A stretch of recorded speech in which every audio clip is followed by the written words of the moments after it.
Hello, have you noticed whenever you write any word in Excel, the words always adjust outside the cell?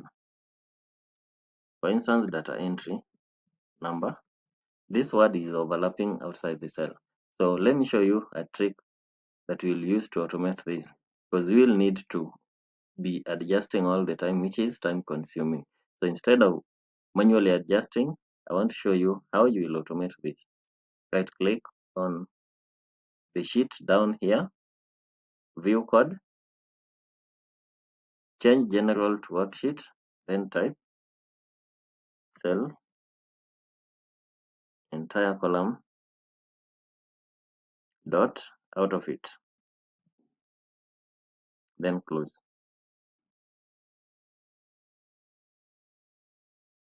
So whenever you write mobile number and any other word, it will automatically adjust.